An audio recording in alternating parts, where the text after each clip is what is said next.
Congratulations first, Thank Nikki. you so much. We met a few years ago at the Pride of Britain and you blew us all away then, and you're continuing to do that, and now you're being recognised by BAFTA. How did you feel when you found out that they were going to give you this special award? Honestly, when I received a letter telling me, I was kind of like, I was with my mum and I said, are they sure? Like, are you sure this isn't a mistake? When I called them, I was like, are you sure you want me? Honestly, it feels like such a dream. I feel so lucky because, you know, other people that have won this award, like Jacqueline Wilson, the Chuckle Brothers, I don't feel like adequate to them. And so it feels surreal, so surreal, but I hope I can make BAFTA proud. And for those who haven't heard your story before, you started YouTube because your mates were meeting up at a party, weren't they? Yeah.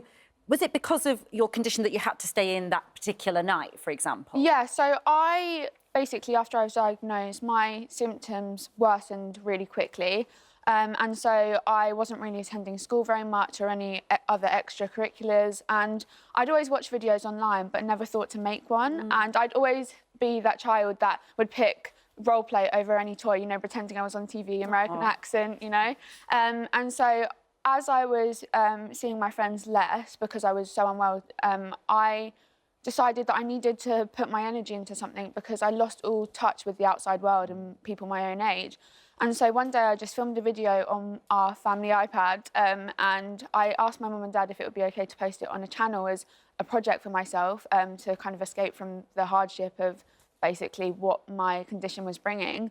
And they said yes, and it basically started from there, and I absolutely loved it. Wow. Really and the thing is, many parents might have said, no, don't, because I don't know what people will say and I don't want to get upset. Yeah. It's amazing sort of bravery from your parents, I would say, in that instant.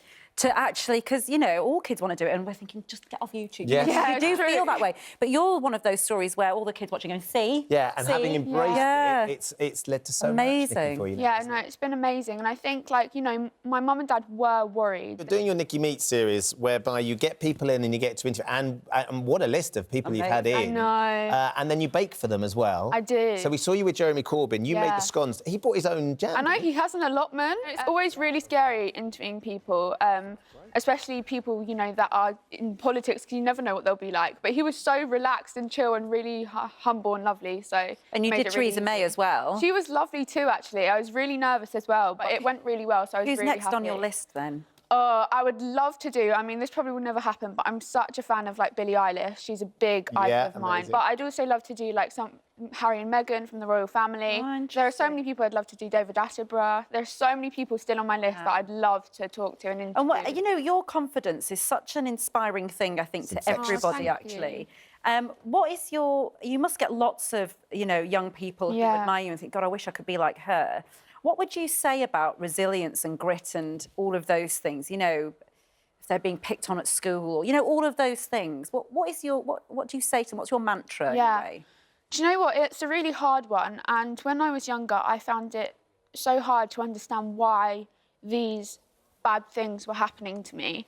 But I think that I realised that with the cards that you are dealt in life, you just have to make the most of it. And, you know, if you're being picked on at school, it's much more about that person than it is you. And that's what took me a while to understand, because I was really lucky that I didn't really get picked on in my real life. But in my online life, you know, in the comment section, I'd get horrible comments. And it took me a while to realise that actually these people commenting these things or saying these things in real life too, you know, they're much more unhappy in their own life and within themselves, that actually what they're saying is much more about them if you turn what they're saying on its head.